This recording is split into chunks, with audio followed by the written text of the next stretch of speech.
Dearly beloved friends, we gather here in this time of man's great innocence. Innocence? Innocence? No?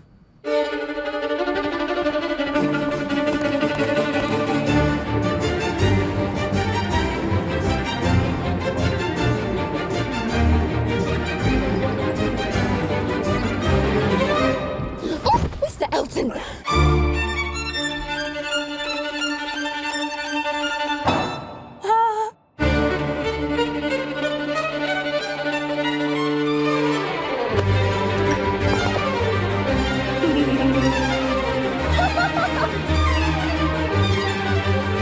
Emma.